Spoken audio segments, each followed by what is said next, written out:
그리스도와 관계를 맺음으로써 그런 부분들 이겨내서 실체적으로 그리스도 앞에서 회개하고 회개 실질적으로 하면 그냥 의식적으로 회개 아니라 실체적인 회개하고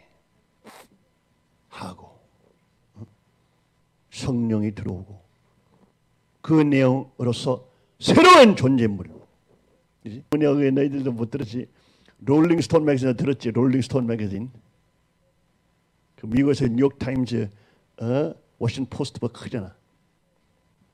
그 헐리우드 뭐 엔터테인먼트 뭐 이 잡지잖아. 그거 한번 보여줘봐 택팀. 한 달마다 6천만 명 봐. 한 달마다 6천만 명. 6천만 명. 60 million. 6천만 명. No, that's the Rolling Stone band. that's the band. That's the Rolling Stone band. 오케이, 야 매거진. 이거 있잖아. 롤링스톤 너 봤지? 정리 못 봤나? 뭐 하여튼 미국 유명한 잡지 하여튼 미국 그 한번 그 책방 가면은 그 잡지 섹션 있잖아. 롤링스톤 크게 나와. 하여튼 그놈들이 천일국 헌법을 읽어가지고 천일국 헌법 관심 있어서 한 시간 인터뷰했잖아. 지난주에. 이번에 출판 아마 나올 거야. 천일국 헌법 읽어가지고 이놈들이 천일국 헌법에 그렇게 관심 있는 거야. 야, 크리스천들이 어떤 기독교 교회 어떤 기독교 크리스천 파이든 결론이 없어. 하나님의 왕국이 어떻게 생길 건지 몰라. 하나님의 왕국이 주님이 구름 타고 온다 그러면서 하나님의 왕국을 세우신다. 그거밖에 없어. 아버님 3대 왕권, 아버님의 열매는 정확한 헌법이 나와. 그러면서 그 헌법이 나라를 위해서 깔게 되면 그 나라가 엄청난 자유가 생기고 그래도 책임이 있어. 책임. 병화군 경찰. 중앙정부는 금지. 많은 내용들 금지돼. 교육부 금지. 환경보호부 금지. 중앙은행 금지. 뭐지? 인컴택스 뭐지? 소득세 불법 등 모든 세금들 소득세 땅 세금 불법. 중앙 정부는 약해야 돼. 약해. 중앙 정부는 땅 소유 못함. 시민들이 땅을 소유해 돼. 뭔지 알겠지? 그러니까 너희들도 왕 교육 받고 있지. 왕 교육. 노예 교육 아니고. 중앙 정부 학교들이 너희들 노예 교육 시켜가지고 그냥 핏덩어리로 만들잖아. 여자들을 거만하게 애기하고 가정을 버리고 사탄주의 애기 죽이는 사탄주의 여자들을 만들어. 근데 왕교육 뭐야? 자산 든다. 왕 옆에 누구 있어야 되나? 왕비 있어야지. 왕한테 제일로 큰 자산이 뭐야? 누구야? 왕비야. 그래 이 남자들. 너희들도 이 젊은 놈들도 축복 받은 다음에 너 부인이 왕비로서 제일로 소중한 너 보호해야 되는 사람이 되라. 그래 안 그래? 말씀 나누기 천성경을 하나 읽겠습니다.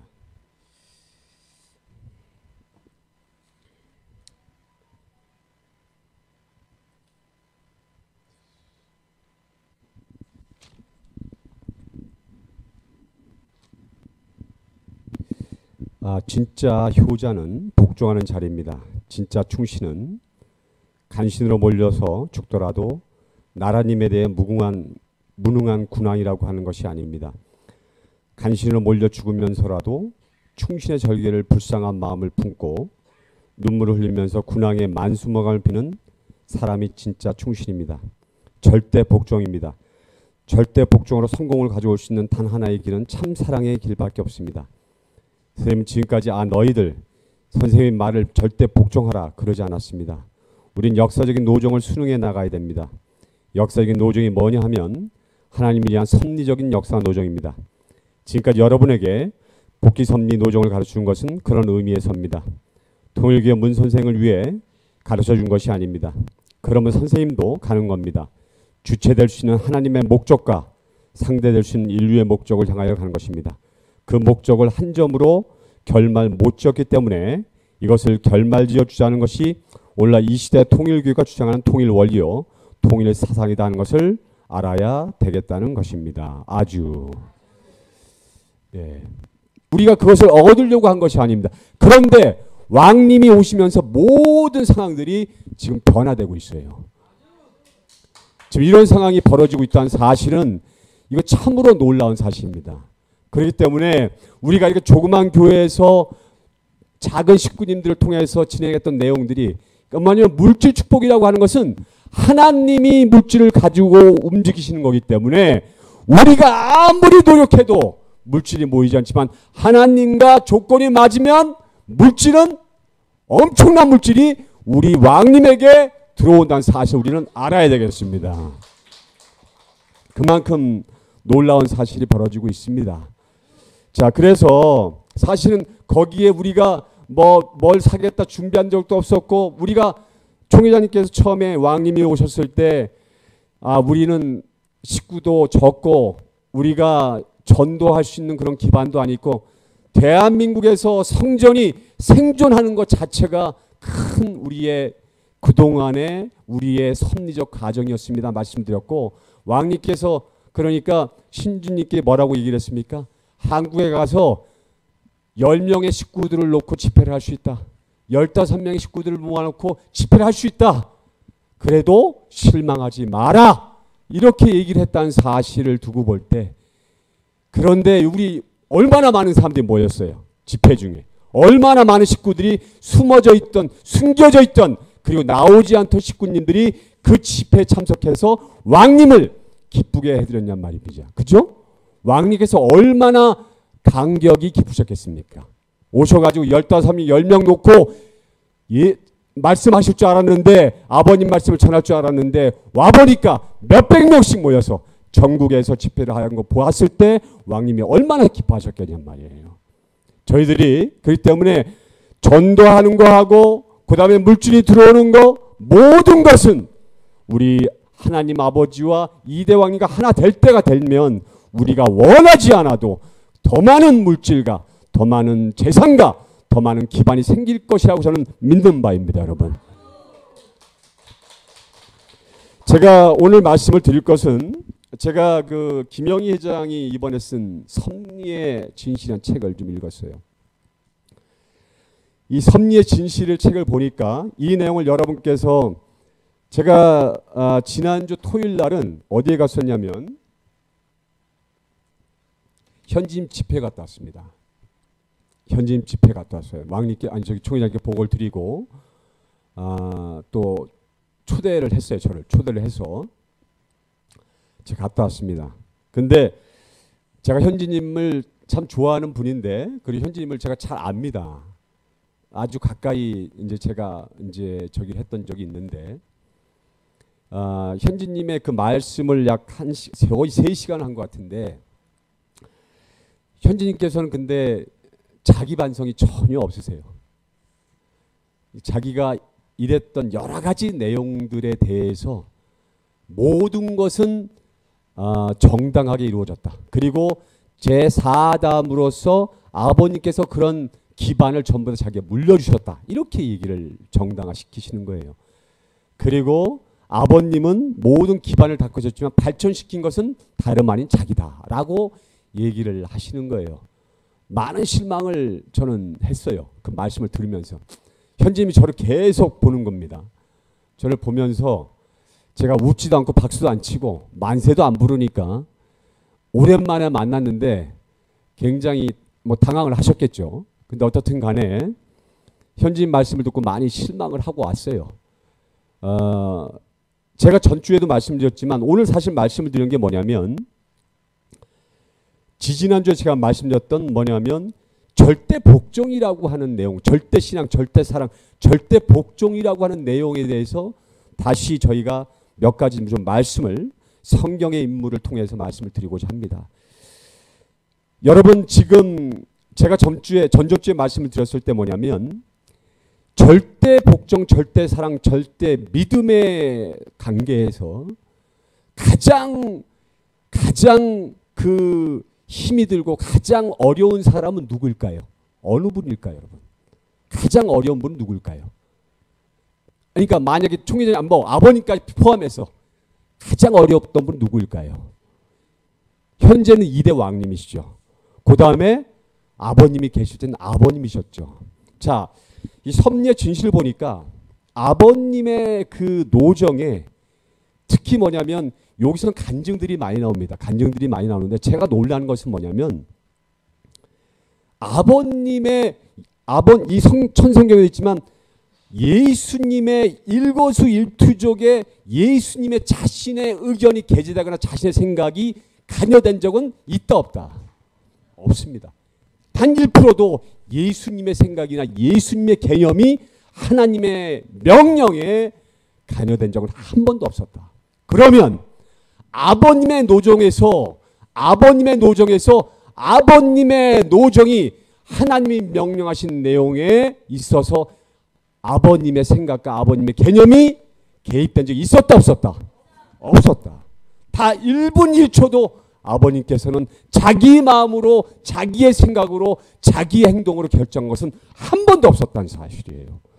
여기서 섭리지금 이게 나옵니다. 여러분 많이 들으셨을 겁니다. 뭐라고 나오냐면 아버님이 어머니께서 그 어려운 감옥 생활에 그 어려운 가정에서 먹을 것을 아주 많이 싸가지고 그 감옥에 아버님을 찾아갑니다.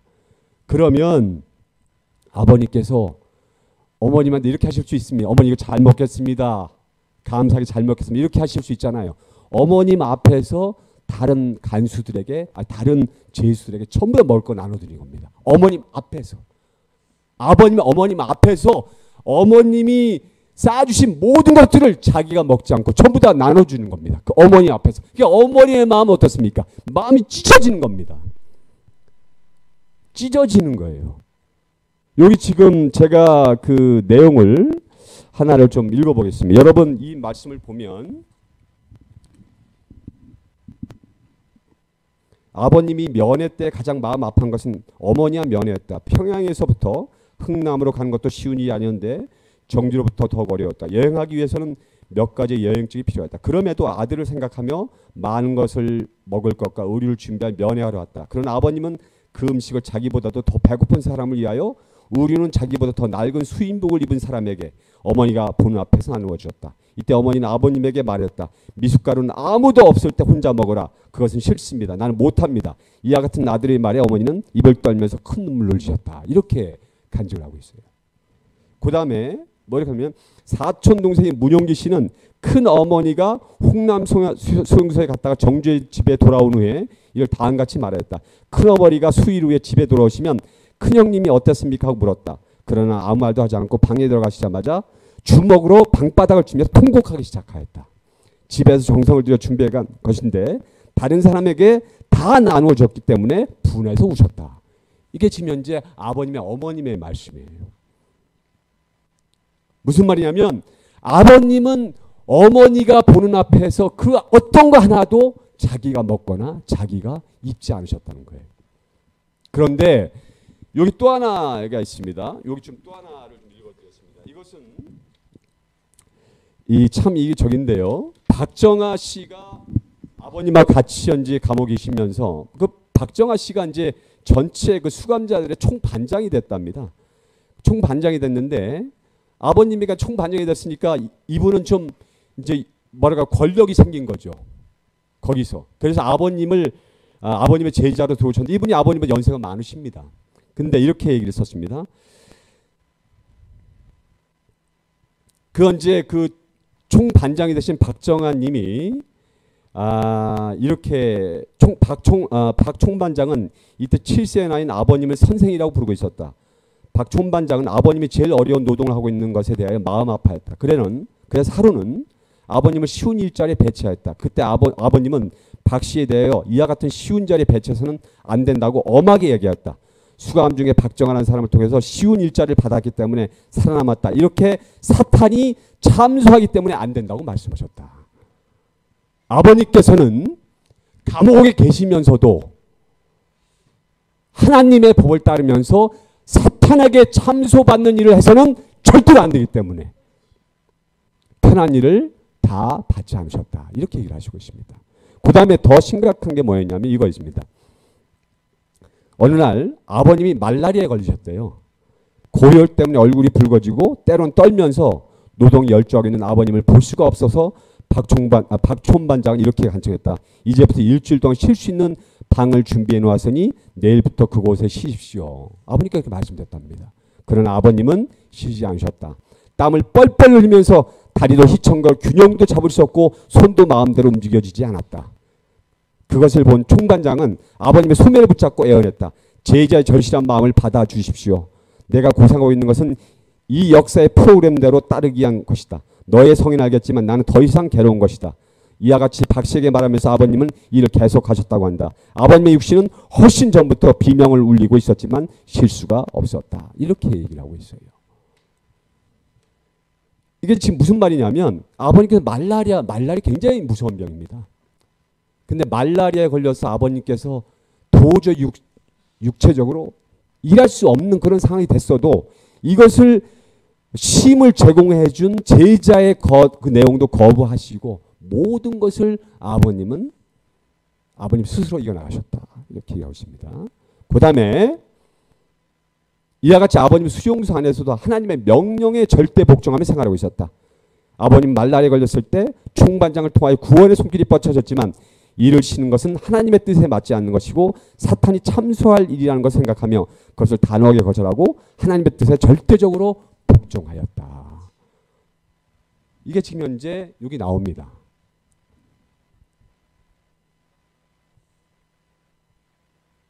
그리고 그러니까 뭐냐면 아버님의 생애를 어떻게 연구해 보면 아버님은 하나님의 명령에 대해서는 어떠한 경우에도 절대 복종했다는 것을 알 수가 있다. 가령 그 명령이 불가능하다고 생각되는 일이어도 그 명령을 지키는 것이 자기 생명과 직결되는 위험한 일이어도 그것을 엄격히 아버님은 지키셨다. 이렇게 얘기를 하고 있습니다.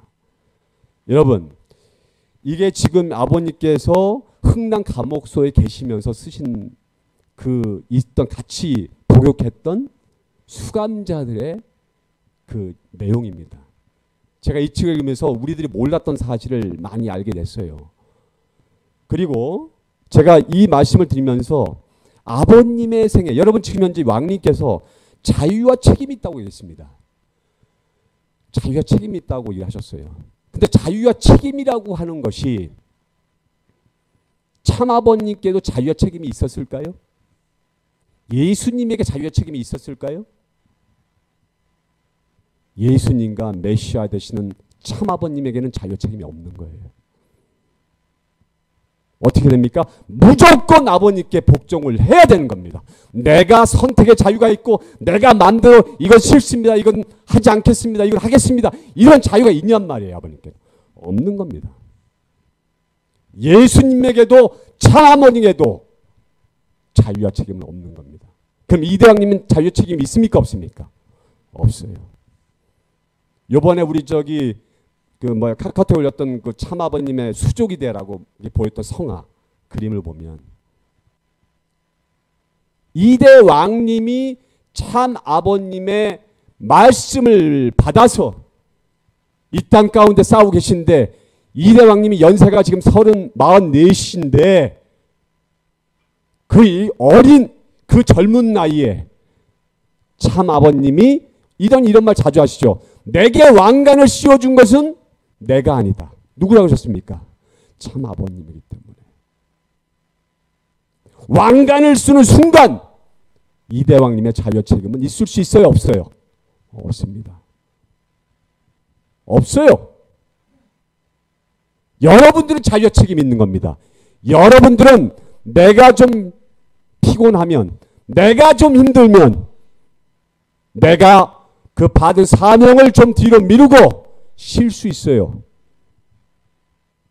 하지만 이대왕님, 그 다음에 아버님, 그 다음에 예수님은 자유와 책임을 남용할 수가 없고 오직 아버님 앞에 순종하고 복종하고 가는 길만이 메시아의 길이다. 그게 어려운 길입니다. 우리가 지금 한번 보겠습니다. 노아가 480세 때 하나님으로부터 인류 심판 경고를 받습니다. 그리고 120년간 산 위에다가 방주를 짓습니다. 8명의 가족이 120년간 방주를 지어요. 여러분, 노아가 선택받은 인물인데 여러분 한번 상상을 해보세요. 그 당시에는 오래오래 사람이 살았습니다. 여러분이 만약에 노아가 아니라 노아의 가족이었다면 노아 아버지가 이해 가겠습니까? 안 가겠습니까? 이해 가겠습니까? 안 가겠습니까? 이해할 수가 없을 거예요. 여러분이 노아의 그 자녀라더라도 아버지가 미친 거 아니야? 저 산에 이런 맑은 날에 비도 안 오는데 120년 동안 방주를 지어? 아버지 저 미쳤구나. 이렇게 여러분은 비난할 수 있어요. 저도 그랬을 겁니다. 그런데 노아가 120년간 그 가족 8명을 데리고 그리고 600세 때 완성해서 홍수가 벌어집니다. 그리고 220일간의 홍수 기간이 있었고 그리고 그 홍수가 마무리된 다음에 노아의 가족이 정착을 합니다. 여러분, 성경에서 나오는 노아 가족을 보더라도 하나님의 말씀이 얼마나 힘든가를 여러분이 알 수 있을 거예요. 근데 지금 우리가 처해 있는 상황을 보면 우리는 노아 시대, 다음은 또 하나 보겠습니다. 아브라함을 보겠습니다. 아브라함이 무엇 때문에 이삭을 바쳤죠? 이삭을 바친 이유가 뭡니까, 여러분? 맞습니다. 여기 보면 3년 된 암소, 3년 된 순양, 암연소, 그 다음에 집비둘기 새끼를 쪼개서 헌제를 드리려고 했는데 아브라함이 드리지 않았어요. 하나님의 명령이었습니다. 쪼개라! 쪼개서 헌제를 드려라. 그런데 아브라함이 쪼개지 않았습니다. 근데 여러분 잘 보시기 바랍니다. 쪼개지 않았기 때문에 어떤 저주를 받냐면 창세기 15장 13절에 여호와께서 아브라함에게 이르시되 너는 반드시 알라. 내 자손이 이방에서 객이 되어 그들을 섬기겠고 그들은 400년 동안 내 자손을 괴롭히리라. 여러분, 비둘기 하나 쪼개지 않은 것이 아브라함의 자손을 400년 동안 고역을 시킬 수밖에 없는 그런 저주를 내리신 거예요. 그 다음에 여러분 잘 아시는 저기 있죠. 여러분 잘 아시는 뭐냐면 모세를 한번 보겠습니다. 모세가 몇 살 때 출애굽을 했습니까? 몇 살 때 출애굽을 했습니까? 광야를 나간 건 40이었고 출애굽을 한 것은 80대였습니다.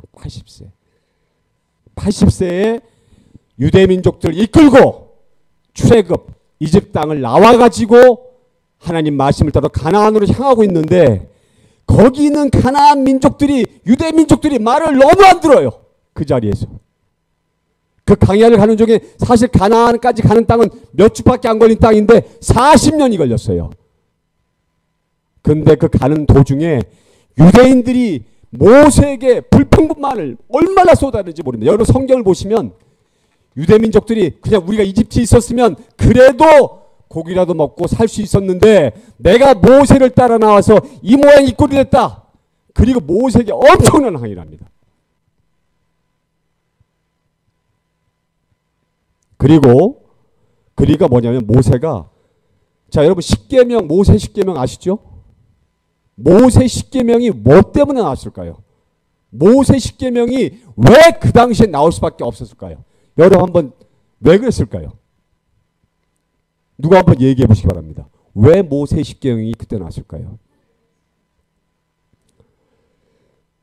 모세가 처음으로 민족을 이끌어 나가는데 그 민족에서 벌어지는 여러 가지 일들이 너무나 말이 안 되는 거예요. 범죄가 너무 많은 거예요.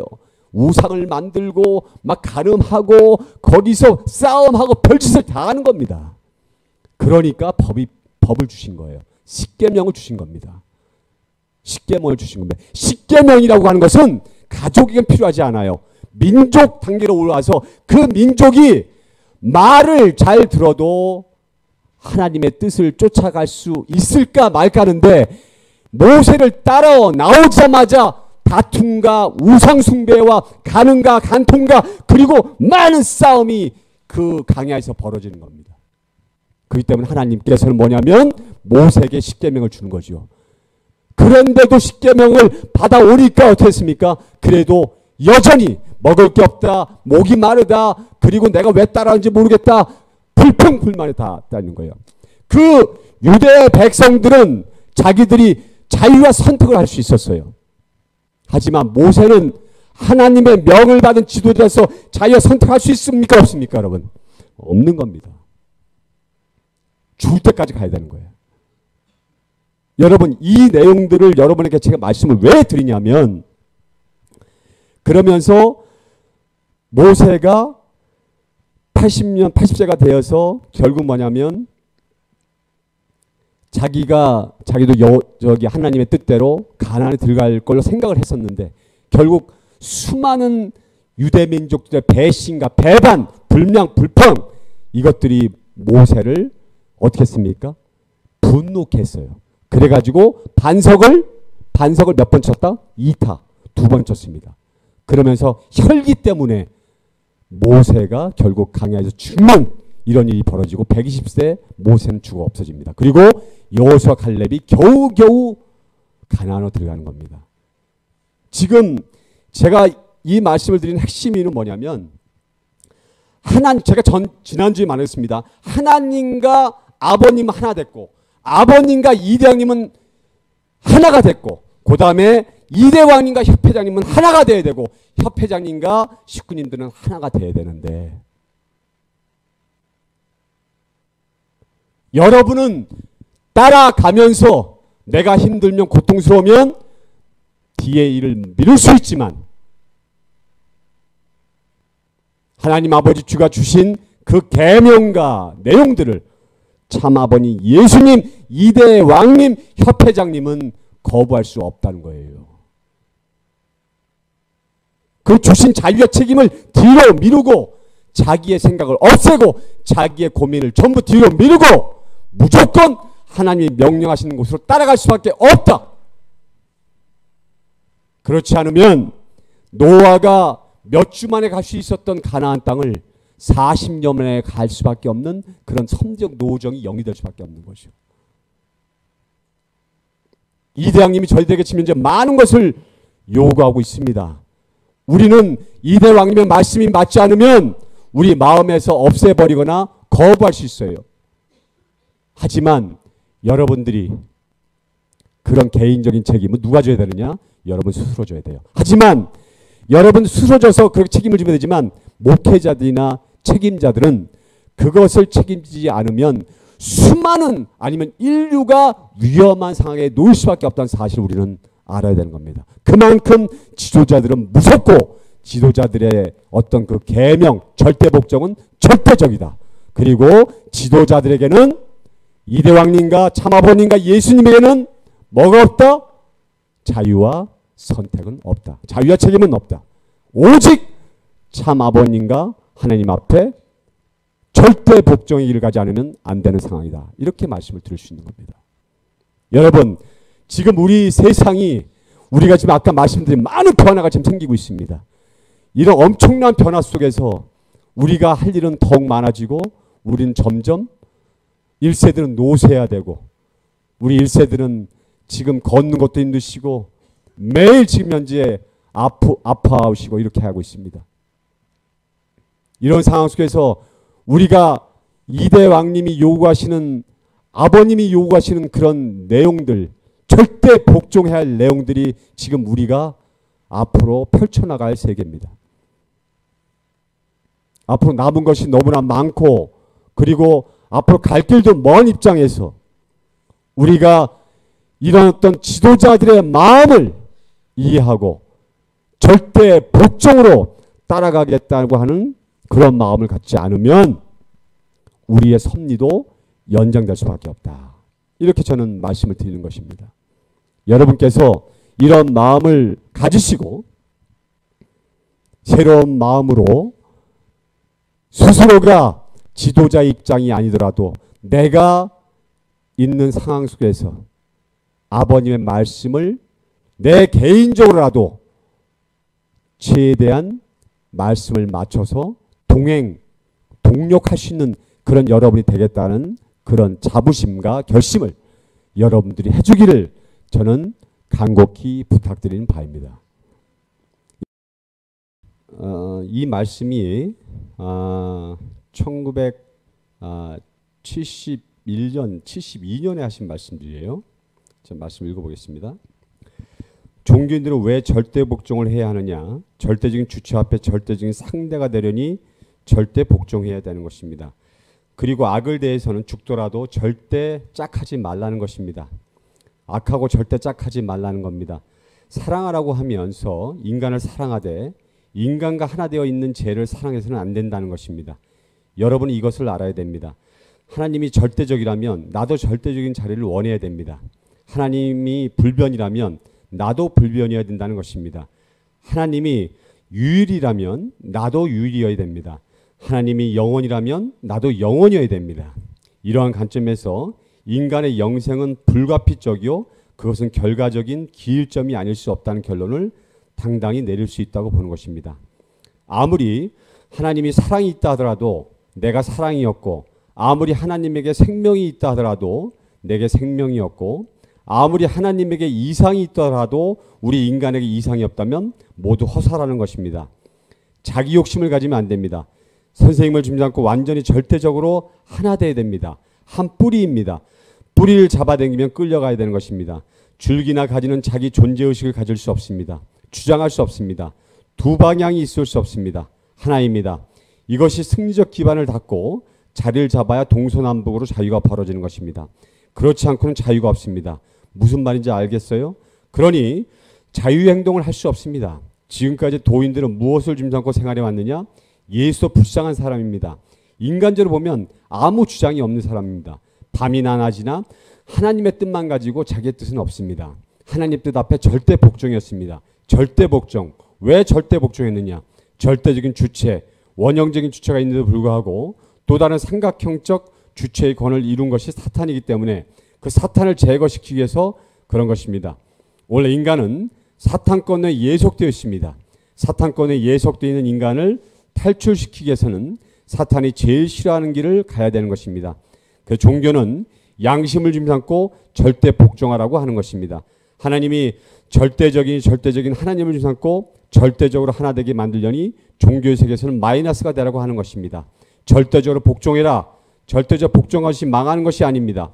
복종하고 나면 어떻게 되느냐? 하나 됩니다. 하나 되고 나면 어떻게 되느냐? 악은 반발하는 것입니다. 완전히 하나 되기 때문에 악은 반발하는 것입니다. 그래서 악이 제거될 수 있다는 것입니다. 이것이 원칙입니다. 하나님의 뜻에는 하나님의 이상적인 뜻과 인간이 타락했기 때문에 탄감복귀할 뜻이 있습니다. 둘이 있다는 것을 알아야 됩니다. 그러면 어떤 뜻길을 가야 돼요? 둘째 번입니다. 그러면 그 둘째 번의 뜻길은 하늘을 따라하고 신앙생활을 하는 사람들이 자유로워할 수 있는 내용이 요만큼이라도 있느냐 이겁니다. 요만큼도 없습니다. 절대적인 신앙을 해야 합니다. 통일교를 믿느냐 할 때 절대적으로 믿고 간다고 해야 됩니다. 아주. 오늘 제목이 뭐라고요? 제목이 뭡니까? 절대 복종, 절대 순종의 길이란 말씀입니다. 제가 단상에 지금 오늘 선지가 3개월 만에 서게 됩니다. 제가 이제까지 총회장님께서 총회장님 입장에서 보시는 왕님과의 관계성을 이제 말씀을 하셨습니다. 지난번까지 저는 오늘 제 3자 제가 보면서 왕님과 그 다음에 총회장님의 관계, 그리고 제가 보는 절대 순종, 절대 복종이 어떤 것인가를 제가 오늘 식구님들에게 말씀드리고자 합니다. 이 말씀을 드려야 되는 이유는 여러 가지 이유가 있습니다.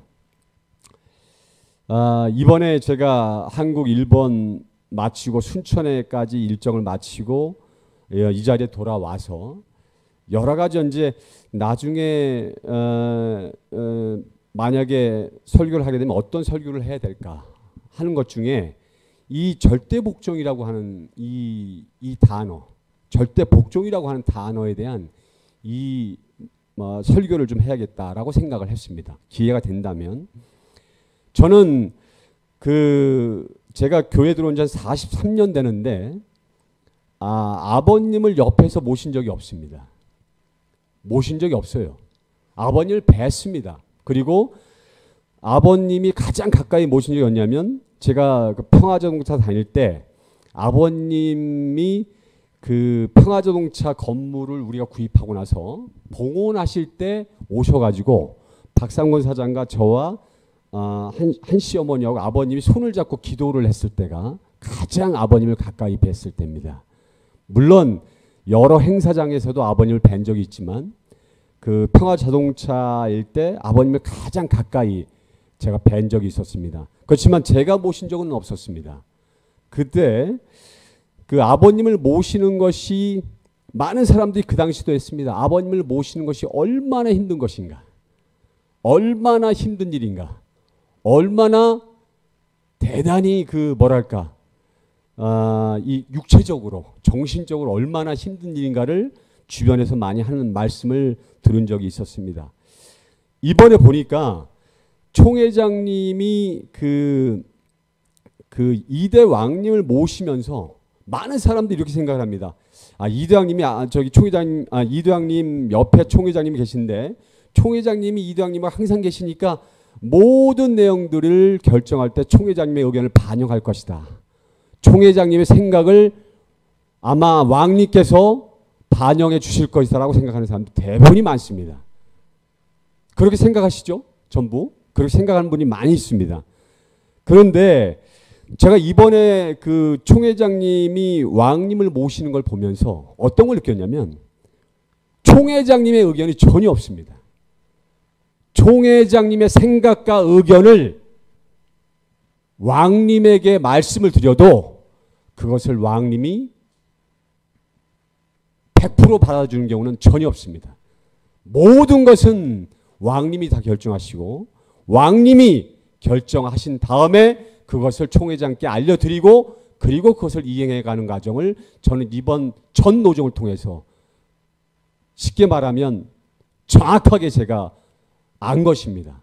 이제까지는 아버님 주변에 계시는 선배 가정들의 그 선배들이 아버님에게 모든 말씀 보고를 드리고 아버님께서 하는 여러 가지 결정이 아버님 스스로 하시는 것이라고 저는 생각을 하지 않았고 선배들이 말씀하신 내용을 가지고 아버님이 결정하시는 걸로 생각했었습니다. 그런데 제가 지난 3개월 동안 아버님처럼 생각했던 내용들이 잘못되었음을 저는 많이 깨닫게 되었습니다. 무슨 말이냐면 이대 왕님 옆에는 항상 총회장님이 계셨는데 그러면 총회장님이 계셔서 총회장님이 모든 일정과 내용들을 이대왕님께 보고를 드립니다. 그럼 보고를 드리시면 절대로 이대왕님께서 모든 것을 총회장님 말씀대로 진행하느냐? 절대로 그렇지 않다는 사실을 이번에 아주 저는 적나라하게 확실하게 깨달았습니다. 왜 이런 말씀을 드리냐 하면 만약에 많은 사람들, 우리 식구들은 어떻게 생각하냐면 미국에 가든 아니면 어느 나라에 가든 옆에 가장 가까이 모시는 총회장님께서 왕님의 모든 일거수일투족을 아니면 조절하거나 조정하거나 내지는 조율하는 걸로 그렇게 알고 있습니다. 그런데 절대 그렇지 않다는 거예요. 제가 이 말씀을 드리는 또 하나의 이유는 뭐냐면 이것은 뭐냐면 총회장님의 생각을 개인적으로 갖게 되면 2대 왕님을 그 옆에서 모시는 것이 얼마나 피곤하고 힘든 일인가를 저는 절실하게 느낀다는 겁니다. 무슨 제가 조 회장님하고 이제 순천에서 왕님을 모시고 같이 있으면서 조 회장님 앉아 계시면 제가 옆에서 앉아서 조 회장님 말씀하시는 걸 다 듣습니다. 저는 그렇게 보고할 기회가 없습니다. 뭐 왕님께서 말씀해 보라고 하거나 아니면 내용을 제시하실 때 제 의견을 말씀을 드립니다. 그런데 많은 식구님들은 그렇게 생각을 하십니다. 아, 총 회장님이 2대 왕님께서 하시는 모든 내용들에 대한 상당한 영향력을 주는구나 라고 생각을 할 수가 있어요. 또 그렇게 생각을 했었습니다. 그런데 이번에 보니까 제가 왕님을 뭐 짧은 시간 모셨죠. 그러니까 짧은 시간 같이 총 회장님이 있었는데 너무나 힘든 거예요. 제가 정신적 육체적으로 너무나 힘든 겁니다. 그런 생활을 안 해봤으니까. 왜? 제 생각과 제 행동은 없습니다. 제 행동과 제 생각은 말할 수도 없고 행동할 수도 없어요. 모든 일정은 2대 왕님의 일정에 다 맞춰 있습니다. 2대 왕님의 생각과 2대 왕님의 행동에 다 맞춰져 있어요. 우리 개인적인 생각, 개인적인 어떤 활동에 대한 중심 없습니다. 제로입니다. 여기 지금 현재 우리 장일 권사님이 웃고 계신데 내가 왜 웃는지 알아요. 예? 예? 왕님 옆에서 식사를 시중하는 분들도 자신들이 없어요. 자기들이 없습니다. 그렇다고 해서 왕님이 옆에서 간섭을 하시거나 꾸중하시거나 이런 게 절대로 아니에요. 왕님은 말씀이 거의 없으세요. 말씀이 거의 없으신데 불구하고 그럼 왜 우리 같은 사람들은 정신적으로 얼마나 피곤하고 힘든지 내가 그래서 왕님을 그 총회장님하고 같이 모시며 느낀 게 뭐냐면 참으로 어렵다. 내 생활이 없고 내 생각이 없고 내 행동이 할 수가 없으니까 너무나 힘들다는 생각을 동안 많이 했어요. 더구나 저는 굉장히 자유로운 사람인데 총 회장님은 지난 10년 이상을 아버님도 모시고 이대왕님을 모신 분입니다. 그러니까 그 모시는 동안에 총 회장님 얼굴에는 계속 피로가 누적되어 있습니다. 항상 힘들게 보이시고 어렵게 보이시고 참 고민스러운 모습이 보이는 거예요. 왜 그러냐면 2대 왕님의 말씀과 행동이 언제 어떻게 떨어질지 모르니까 항상 옆에 대기하고 있습니다.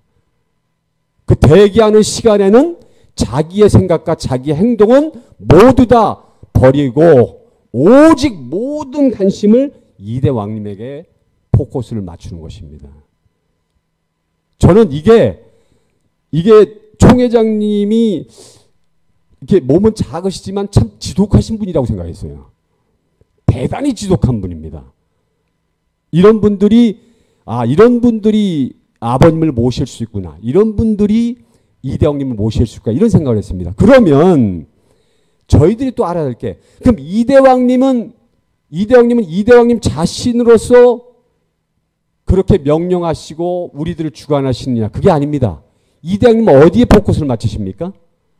아버님하고 맞추시는 겁니다. 이대왕님의 모든 관심은 어디입니까? 아버님하고 맞추시는 겁니다. 그럼 아버님 누구와 맞추셨겠습니까? 하나님하고 맞추시는 거예요. 하나님과 참아버님이 일치가 되시고 그 다음에 2대 왕님과 참아버님이 하나가 되시고 그리고 2대 왕님 모시는 그 책임자는 2대 왕님과 하나가 되어가는 모습을 저는 바라보는 것입니다. 그렇기 때문에 힘든 것입니다. 그렇기 때문에 우리의 육체, 우리가 평소 때 자유롭게 살던 우리 육체, 우리의 생각을 전부 다 접어두고 누구의 포커스 맞춰야 된다고요? 참 아버님의 모든 관심사에 포커스를 맞추는 것입니다. 그러니까 우리가 어디 가고 그러니까 아버님께서는 갑자기 앉아 계시다가 어디 청평 가자, 어디 가시자 이렇게 얘기를 하실 때가 많으셨습니다. 그 왜 그러시죠? 누구의 명령으로? 하나님의 명령으로. 그러면 2대 왕님도 갑자기 앉아 계시다가 지상 가자 그러시고 갑자기 어디 가시자 그러고 벌떡벌떡 일어나십니다. 그 누구가 바라시는 겁니까? 참 아버님이 바라시는 겁니다. 지금 우리가 2대 왕님이 어떤 행동과 어떤 제안을 하실지 어떤 내용을 가져가실지 이 총회장님은 아무도 예상할 수 없습니다. 하지만 총회장님은 오로지 모든 자기의 생각과 행동을 다 버리고 오직 2대 왕님만을 모시고자 거기에 완전히 모든 포커스를 맞추고 있다는 것입니다. 이게 놀라운 것입니다. 자, 이번 일에 어떤 일이 있었냐면 우리 분파 중에 어떤 분들이 자기가 왕님 찾아간다고 그냥 전화해가지고 간다고 그래요. 온다고 했습니다. 근데 총회장님께서 분명히 말씀하셨어요. 왕님은 다른 일정이 있으니 지금 시간 오지 말아라. 이렇게도 이런 말씀에 불구하고 그냥 차를 몰고 그냥 무작정 가는 겁니다. 순천 오는 겁니다.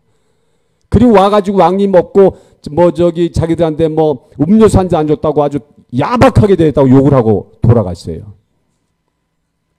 예? 제가 왜 이런 얘기를 드린지 아십니까? 그 왕님이 하신 얘기가 그 왕비님 이런 얘기를 하셨다는 겁니다. 아니 내가 그들에게 약속을 맞춰야 되느냐 내 일정에 약속을 맞춰야 되느냐 이런 얘기를 하셨다고 그래요. 그리고 이번에 한국 일정할 때 뭐라고 하셨습니까? 모든 일정 인사말, 꽃다발, 수여 이런 것도 절대로 안 된다고 얘기를 하셨어요. 그 누구의 말씀이에요? 왕님의 말씀인데 그게 누구의 말씀입니까? 아버님 말씀이에요. 왜? 꽃다발 주고 VIP들 인사말 하는 그 시간에 식구들을 한 사람에 더 만나서 성령 역사를 주시고 하나님의 말씀을 주시려고 하는데 그런 시간조차도 아까운 것입니다. 왕님에게는. 그게 아버님의 생각이에요. 왜? 아버님께서 10년 만에 이 대한민국에 돌아오셨기 때문에 그렇게 얘기하시는 거죠. 그런데 그렇게 얘기를 해도 굳이 꽃다발을 준비해서 갖다 주겠다는 사람이 있는 거죠. 예? 그리고 모처에서는 평화대선을 모아놓을 테니까 왕님이 꼭 오셔가지고 식사 같이 좀 대접해 같이 해주시고 응대해 주시길 부탁을 드립니다. 왕님이 나오셔가지고 직접 좀 저희들과 주관해 주십니다. 이런 얘기를 한 단체가 있어요. 그래서 제가 그래도 평화대사들이니까 왕님을 받들고자 하니까 보고를 드렸어요. 총회장님 통해서. 근데 왕님께서 단번에 거절하셔버린 거예요. 내가 식구들 만날 시간도 없는데 평화대사를 만나서 시간 낭비할 시간 없다. 이런 얘기를 딱 하시는 거예요. 그래서 그 사실을 그쪽 통보해 줬더니 내가 총회장님하고 거짓말했다는 거예요. 그런 거 왕님한테 보고도 하지 않고 그렇게 했다고 얘기를 하는 겁니다.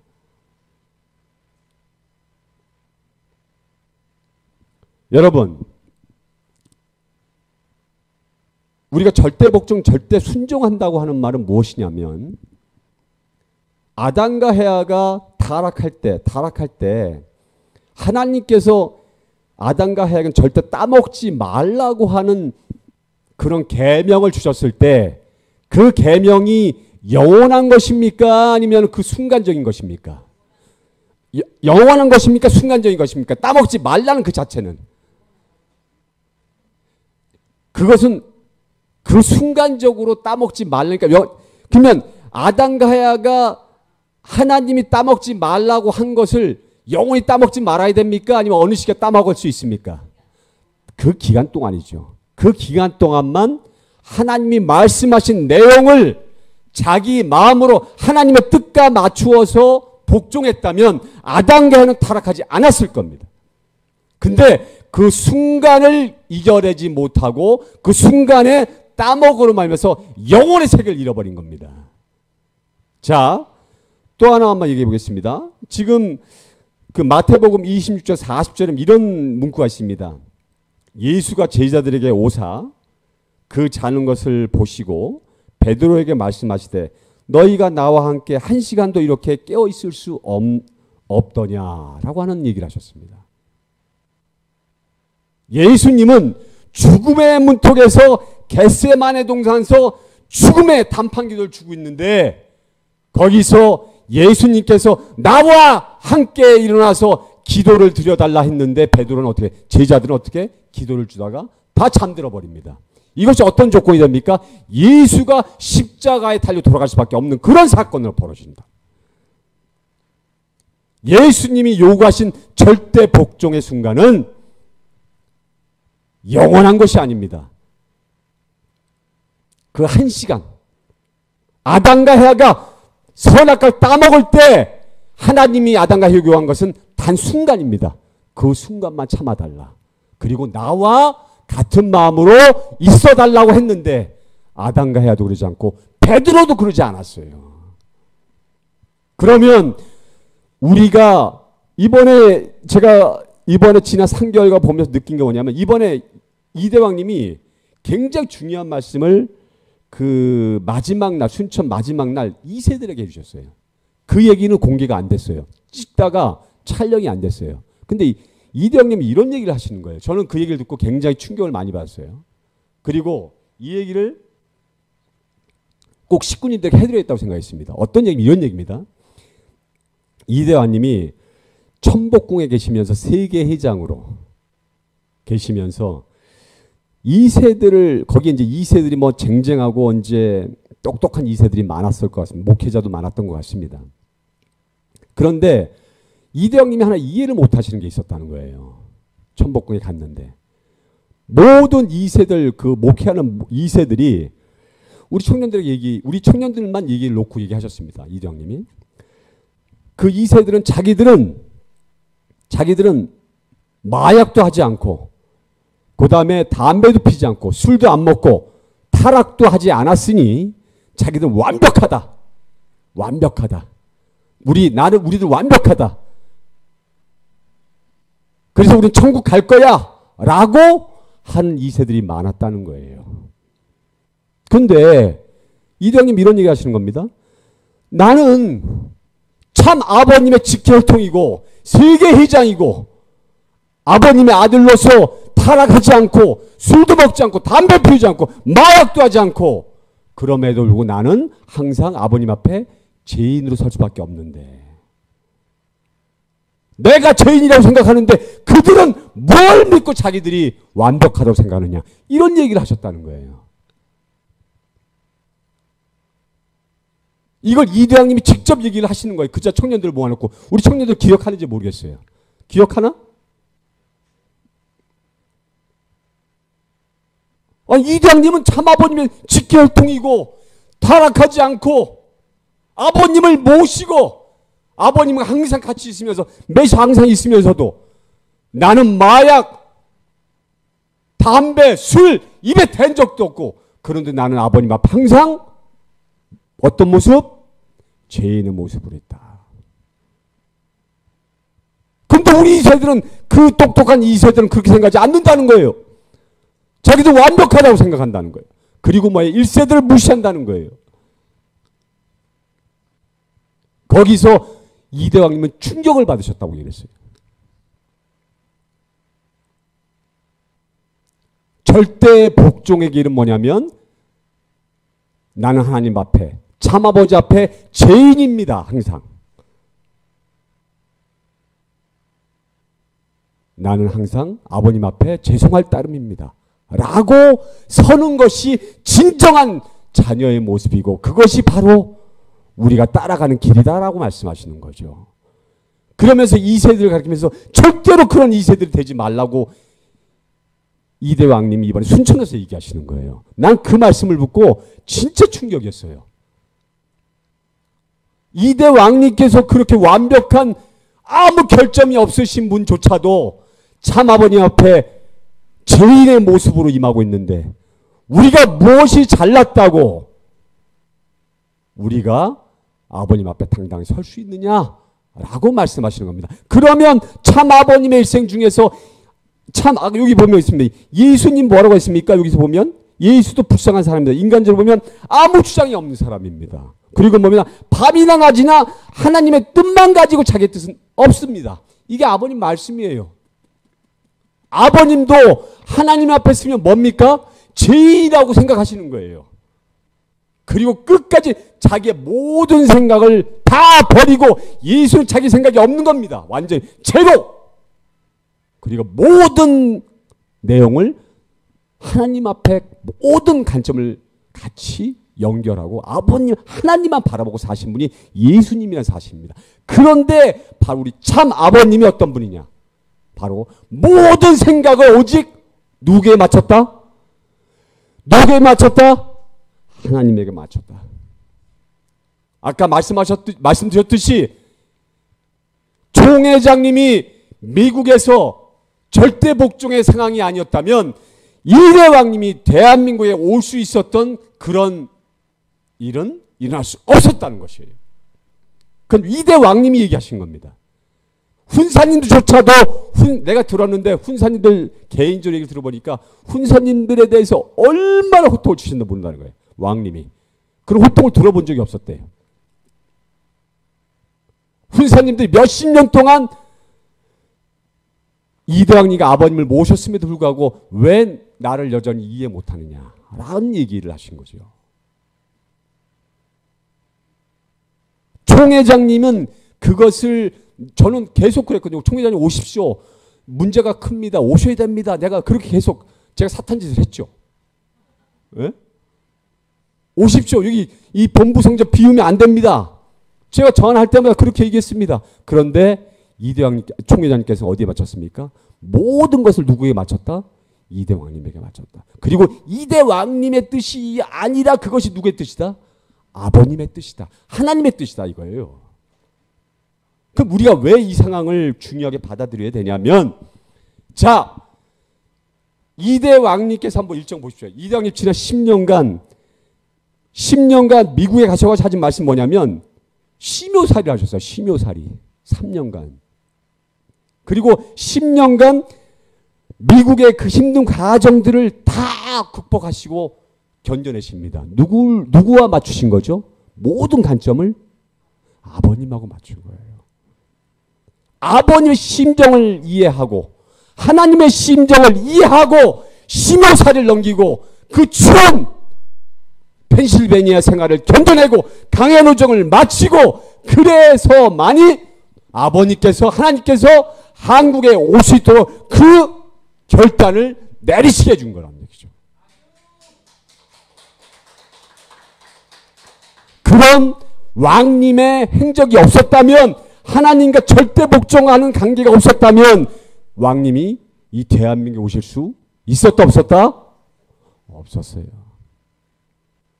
우리 이걸 정확하게 알아야 된다는 거예요. 그리고 총회장님이 또 믿음의 길에 어떻게 서느냐. 난 절대 왕님께서 이 미국을 떠나라고 할 때까지 절대로 왕님을 모시고 하나가 되겠다는 마음을 가지지 않았다면 이 대한민국에 올 수 있었다 없었다? 올 수 없었어요. 여러분 공직자는 너무나 어려운 자리입니다. 저는 뭐 총회장님 계시니까 그렇게 쉽게 하는 편이지만 총회장님은 가장 어려운 자리에서 이거 총회장님을 칭찬하고 뭐 받들 이런 자리가 아니에요. 제가 보니까 너무 힘든 자리예요. 그 자리가 힘들어요. 고통스러워요. 자기를 버리지 않으면 내가 있으면 안 돼요. 그 자리는 내 자신이 없어야 되는 자리입니다. 그게 바로 공적인 자리고 절대 순종의 절대 복종의 자리라는 거예요. 그런데 그 절대 복종 절대 순종의 길이 그러면 길고 험하고 이렇게 오래 영원한 길이냐? 그렇지 않아요. 그 순간 공적인 일이 벌어졌을 때 그 주체되는 주체와 하나 되어지는 그 나의 모습, 나의 자세 이것이 결국 뭐냐면 뜻길의 판도를 바꿉니다. 예수님이 자기 목숨을 내놓고 십자가에 달려 죽을 수밖에 없었다는 것을 인정하고 하나님이 원하시면 저는 얼마든지 십자가에 매달려서 인류에 죽겠습니다라고 하는 마음을 가졌기 때문에 인류가 영원의 구원이라도 받았던 것이죠. 그리고 이 기독교가 2000년 동안 이렇게 전 세계를 장악할 수 있었던 것입니다. 그렇기 때문에 공직자, 중심 책임자, 중심 인물은 그 절대 순종, 절대 복종의 길을 가지 않으면 안 된다는 거죠. 그런 면에서 식구님들은 배려 편안한 입장이에요. 왕님에 가까이 갈수록 힘든 겁니다. 여기 저기 우리 부인회장님이나 뭐 재직회장님 계신데 공적인 일을 맡으면 쉽지 않아요. 남한테 욕도 먹고 힘들고 책임감 때문에 해야 되는 거예요. 이런 일들이 우리들의 비일비재 벌어지고 있는 상황 속에서 그러면 여러분들에게 지금 왕님이 바라시는 건 무엇이냐? 전도예요. 전도입니다. 근데 지금 여러 가지 보니까 상황이 지금 일본의 여러 가지 상황들이 지금 너무나 복잡하게 돌아갑니다. 굉장히 심각한 상황으로 돌아가고 있어요. 일본에서. 예? 예, 굉장히 심각한 상황 돌아가고 있고, 그 다음에 지금 내가 가정연합 사람들을 만나고 했는데, 뭐 저기 UCI 측에는 뭐 집회를 하고, 뭐 지금 막 그 현진님 올리려고 난리고, UCI 측에서는 뭐냐면 뭐 계속해서 한 시어머니가 아버님을 지었던 걸 다시 그런 일 전혀 없었던 것처럼, 굉장히 아버님 위했던 것처럼 이렇게 또 바꾸는 작업을 하고 있어요. 그래도 이 손으로 하늘 가리기입니다. 어떻든 이런 여러 가지 복잡한 상황에 놓여 있는데 우리에게는 대단한 기회가 지금 선 겁니다. 우리는 우리를 비난할 수 있는 그런 대상은 없어요. 우리는 대단히 좋은 환경에 놓여 있다고 저는 생각합니다. 지금 며칠 전에 그 일본의 잡지 그 문해춘추에서 총회장님하고 인터뷰를 했어요. 그 다음에 TBS 일본 방송이 왔었어요. 사실은 요 교회 왔었는데 인터뷰를 거부했습니다. 우리가. 그게 뭐냐면 저기 그 가정이라면 UCI 쪽 연락해가지고 인터뷰를 취하려 했더니 그쪽이 전혀 인터뷰 전화를 받지 않더라는 거예요. 근데 우리는 자유로우니까 우리한테 연락이 다 옵니다. 지금 일본에서도 엄청나게 연락이 온다는 거예요. 근데 다 거부하고 있어요. 그 내용이 뭐냐면 가정연합하고 UCI의 문제점을 알려달라는 얘기입니다. 네? 우리가 얼마든지 떠들 수 있어요. 그런데 이번 TBS 뭐 일본 방송 거기 좌파 방송이기 때문에 인터뷰를 거절했습니다. 이까지 왔었어요. 인터뷰 잠깐 하고 갔어요. 그 다음에 문해춘추 인터뷰하고 갔는데 잡지 인터뷰했었습니다. 지금 전 세계에서 우리를 지켜보고 있습니다. 바라보고 있어요.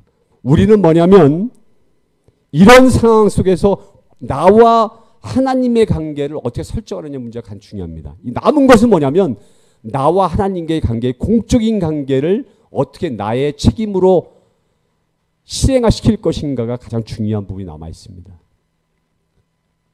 저희들은 이번에 제가 순회를 같이 왕께 하면서 느낀 게 뭐냐면 아니 어떻게 그 멀쩡하던 아베 수상이 왕님이 오시고 나서 10일 만에 그런 일이 일어날 수밖에 없었느냐. 깜짝 놀랐어요. 이게 인간이 조절하는 게 아니구나. 하늘이 움직이고 있구나. 그리고 아버님의 모든 이번에 왕님의 일본 일정에 보면 뭐 이미 총회장님 얘기하시지만 뭐 설사하시고 너무나 힘드신 가운데도 왕님의 몸이셨으면 아마 그냥 누워가지고 병원에서 링겔 맞고 누워 계셨을 거예요. 근데 누구의 뜻이라고요? 아버님이기 때문에 설사가 나고 고통스럽고 뭐 기저귀를 차고 다니고 뭐 하고 너무나 고통스러운 상황에서 아버님이 움직이시고 아버님의 팔과 다리에 써주십시오 이렇게 얘기하셨으니까 왕님의 고통은 없는 겁니다. 왕님의 개인적인 고통은 아무 소용이 없는 거예요. 모두 아버님의 일정과 아버님이 원하신 또에 다 맞춰나간 겁니다. 그것이 바로 절대 복종과 절대 순종의 일이다. 우리가 할 것은 바로 절대 순종과 절대 복종은 여러분의 기도로서 여러분이 뭘 해야 되는지 결정하셔야 됩니다. 그것이 바로 아버님과 이대왕님과 완전 절대 복종, 절대 순종의 길을 가는 가장 핵심이라는 것을 말씀을 드리면서 여러분 힘내시고 우리는 왕님과 같은 아버님이 함께 하시는 왕님과 같은 분이 우리 옆에 있다는 사실을 우리가 진짜로 감사하게 생각하면서 우리가 나아갈 수 있는 우리들 식구들의 모습 되기를 간절히 바라면서 말씀을 마치겠습니다. 감사합니다. 기도드리겠습니다. 아버님의 기도, 심정을 통하여 하늘을 알게 하옵소서. 저희들이 말씀을 받아 하늘을 아는 자들이 되지 말고 심정을 통하여 하늘을 아는 자들이 되게 하여 주시옵기를 간절히 바라옵고 원하옵니다. 말씀으로 말미암아 구원받고자 하는 저희들이 아니라 심정을 통하여 아버지 앞에 구원받아 생명의 노래를 부를 수 있는 저희들이 되게 인도하여 주시옵소서. 그리하여 먼저 아버지께서 얼마나 수고하시고 고통당하셨는가를 아버지의 모습을 바라보며 아는 저희들이 되어 머리 숙이고 아버님을 위로해 드릴 수 있게 하여 주시옵길 아버지 간절히 바라옵고 원하옵나이다. 생애의 목표가 있다 할진대 심정으로 생애의 목표를 추구하게 하여 주시옵고 생활의 내용을 갖춰야 한다면 하나님의 심정만이 저희들 생활의 내용이 되게 하여 주시옵기를 아버님 간절히 바라옵고 원하옵나이다. 많은 사람이 아버지 앞에 나와사오니 이들이 누구를 위해 머물러 있으며 무엇을 위해 움직이고 있으며 어떤 곳을 향하여 나아가고 있는가를 스스로 찾게 하여 주시옵소서. 당신으로부터 너는 영원히 나의 심정과 더불어 있을 자다 라고 인정을 받을 자가 있다 할진대는 그 이상 행복한 사람이 없다는 것을 알고 있사옵니다. 아버님, 영원하신 생명과 영원하신 인연과 영원하신 사랑의 심정을 갖고 찾아주시는 아버지께서는 저희의 심중에 같이 계시며 아버지 것이 내 것이요 내 것이 아버지 것으로서 둘이 아닌 하나의 이념을 중심 삼고 노래하며 즐거워할 수 있는 아들, 딸의 모습을 그리워하시는 것을 알아사옵니다. 저희들도 아버지를 모셔놓고 아버지 앞에 모든 영광의 요소를 찾아드리고 난 후 환희하며 만천하에 자랑할 수 있는 시간이 도래하기를 고대하고 있사옵니다. 아버지께서는 이런 모든 것을 아시오니 마음과 마음을 연결시켜서 과거 천상의 모든 것과 지상의 모든 것을 움직여내어 심정세계 모두 화하게 하시옵소서. 그리하여 영광의 자극을 일으킬 수 있는 충격과 기쁨의 경지에서 저희들이 각오하고 결심할 수 있게 하여 주시옵기를 간절히 바라옵고 원하오며 주의 이름으로 아뢰어사옵나이다. 아멘. 아주